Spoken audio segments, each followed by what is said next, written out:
Bom dia a todos, boa tarde, boa noite. Vamos gravar aqui um vídeo. Vamos falar aqui a respeito de salvação, né? Que tantas igrejas falam aí, negócio de salvação. Este aqui é o canal da espiritualidade. Espiritualidade racional e científica. Vamos agora falar da verdadeira espiritualidade. Mas antes vamos desmistificar muita coisa aqui que está acontecendo nesse meio religioso, né? Coisa que eu não faço mais parte de sistema religioso nenhum. Passei uns tempos aí estudando, analisando e ver que essa questão de religião, praticamente todas, sem exceção, é engano. Nada de verdade, só um diz uma coisa, outro diz outra, ninguém se entende, tá? Então vamos falar aqui esse termo de salvação, que é o tanto que as igrejas pregam por aí, o que é, como é que funciona esse negócio. Entre os adeptos das inúmeras seitas denominadas cristãs, há os que pregam suas ideologias de Bíblia na mão. E por isso, em algumas regiões, são conhecidos como os Bíblias. A interpretação da Bíblia difere de uma para outra seita. Cada uma fala a sua verdade particular. Ninguém se entende. Mas toda prega a tal da salvação. Ensino que aquele que acredita que Jesus derramou o seu sangue na cruz para salvar estará salvo. Salvo quer dizer livre de pecado, com a sua entrada assegurada no reino dos céus, após a morte, onde se avistará com Deus, sentado numa espécie de trono, tendo à sua direita o seu Filho unigênito Jesus. Ali aguarda o momento de julgar os vivos e os mortos. Os que antes de morrer foram salvos ressuscitarão em carne e osso. Nesta ocasião é o que revela a Bíblia. Nada mais simples e cômodo, do que adquirir de maneira sumária tal salvação. Ninguém é admitido nessas seitas sem fazer uma profissão de fé, que consiste no ato de obter a salvação. Os que se salvaram, porque creram, tornaram-se crentes, termo pela qual gosto de ser chamado. Os crentes são seres privilegiados, segundo acreditam, por se haverem tornado, consoante a mística bíblica, ovelhas do rebanho do Senhor, pastoreadas pelo bom pastor, que no caso é, como dizem, o Senhor Jesus Cristo.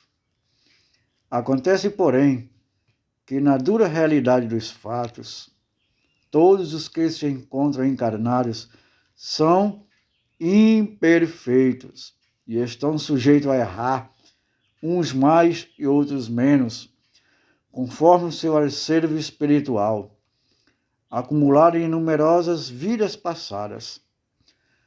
Mas quem está salvo está limpo do pecado e não pecará mais.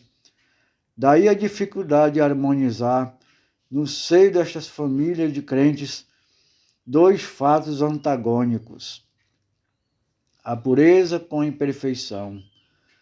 Sustentar a pureza com a imperfeição latente é impossível. E daí decorre a circunstância de se verem os crentes, em certos casos, obrigados a encobrir falhas cometidas, para que outros não vejam empanada a suposta pureza, pois se desse, não faltaria motivo para exclamações de espantos e outras manifestações escandalosas. É realmente essa uma situação falsa em que ficam colocados os crentes, face à posição de salvos. Nada como a verdade, sem mistificações e hipocrisias, em que a criatura não precisa ser diferente do que realmente é. No racionalismo, científico, é bem conhecido o quadro triste daqueles que, quando na terra, julgando-se salvos, criaram uma coleção de imagens fantasiosas e irreais que tiveram de ser desfeitas com grande sofrimento após a desencarnação. A salvação de cada um, se esta expressão se puder empregar, está no esforço que fizer para não cometer erros e cumprir rigorosamente seus deveres. Essa salvação não lava o passado, não elimina os débitos que terão de ser resgatados. Uma excelente conduta salva o indivíduo que queima-se em orgias mundanas e nada mais. Uma vez que a ideia da salvação foi criada para se associar à lenda do céu e do inferno, deixará de ter a significação que as seitas lhe concedem, desde que fique conhecida a verdade sobre as leis da evolução. Na realidade, a palavra salvação para os crentes indica que o indivíduo se salva do inferno e vai para o céu. O clero, além do céu e inferno, criou um purgatório, estação intermediária entre um e outro. Esta criação é muito rendosa, pois possibilita aos incrédulos pagarem missas por meio das quais poderia a alma passar deste reduto para o céu. Estabeleceu-se esta transação mercantilista e enganosa para retirar falsamente o pecador ou o criminoso do purgatório e recomendá-lo ao céu. A criação do purgatório, que muda completamente a técnica da salvação, não é admitida pelos crentes evangélicos. Note-se que tantos que afirmam a existência do purgatório, que é o clero, como os que a negam, os crentes evangélicos, dizem ser inspirados pela Bíblia e chegam a essas conclusões opostas pela força de suas particulares interpretações. Através da salvação, andam os indivíduos ingênuos que nada sabem da vida espiritual. Não é possível que uma criatura se deixe embalar por promessas tão frágeis se tiver algum conhecimento da vida no plano espiritual. Assim se demonstra que a falta de espiritualidade domina uma legião de adeptos das várias seitas e religiões, os quais foram atraídos para elas na doce ilusão de poderem comprar o céu ou de libertar-se da condenação certa do inferno. Gostosamente enganados pela afirmativa vã de alcançar uma salvação inexistente e falsa.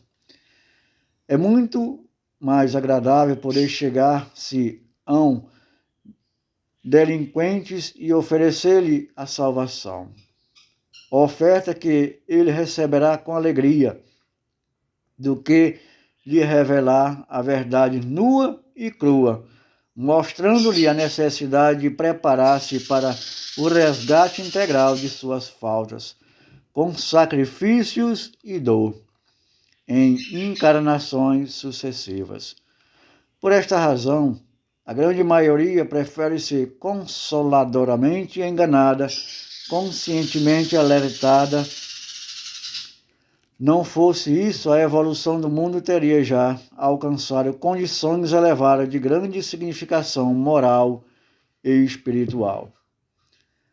Aos que, fanaticamente, batem na porta em porta, fazem comícios nas ruas oferecendo a salvação, prática que vale, segundo eles, para desviar os seus ouvintes dos vícios da má vida que, porventura, levam. Muito maior proveito haveria se, em lugar de proclamarem vantagens impossíveis, se limitasse a contar as coisas como realmente são, e induzisse todos a cuidar do presente, transformando seu modo de viver de maneira a imperar em todos os sentidos a elevada moral cristã, desdobrada em códigos de sabedoria adredemente preparados. Os que se quer é mudar a mentalidade reinante, tornando-se sensível ao bem e consciente em iluminar por meio de uma compreensão racional dos princípios eternos. A ser precisa ter a noção de que é ele próprio que tem que construir a sua fidelidade permanente para não andar atrás dos recursos mágicos de uma ilusória salvação. Vale a pena meditar sobre o assunto os que não se sentirem apegados a uma ideia fixa e não se julgarem incapazes de quebrar algum tabu que carreguem desde a infância. É meditando profundamente que se chega às conclusões satisfatórias, uma vez que o raciocínio trabalhe com a lógica, discernimento e desapaixonadamente. Sem estas condições, nunca se chegará a bons resultados, prevalecendo as dúvidas e a confusão.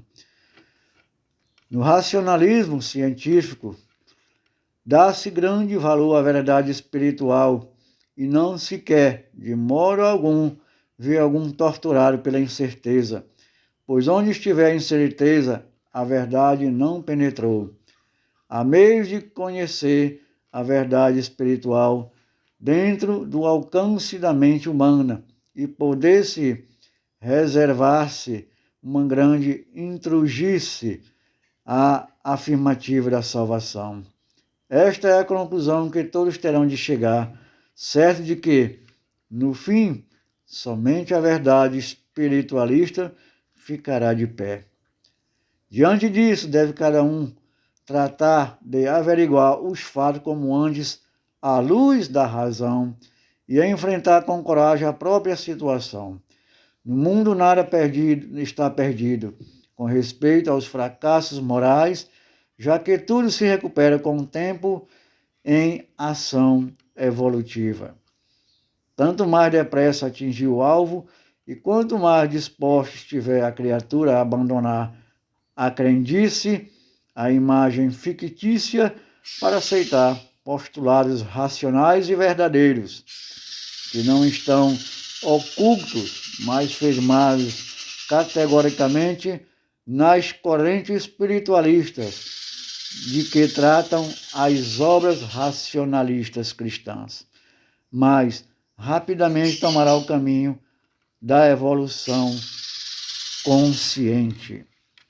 Muito bem, meus amados irmãos e amigos, a partir de hoje nós vamos tratar muito dos assuntos da espiritualidade, da verdadeira espiritualidade, saindo fora dessas crendices, dessas ilusões das religiões pregam por aí. Vamos falar aqui de uma verdadeira, como se deve proceder para fazer uma verdadeira mudança de vida, tá? E alcançar uma evolução espiritual que estamos aqui neste mundo terra, para nos evoluirmos espiritualmente e assim alcançarmos esta evolução espiritual e chegarmos à perfeição da espiritualidade. Até um próximo estudo, nós vamos ver outros temas importantes e eu vos agradeço a cada um por todos estarem aqui conosco. Um abraço a todos e a paz do Eterno esteja em nossos corações, assim seja para sempre. Namastê.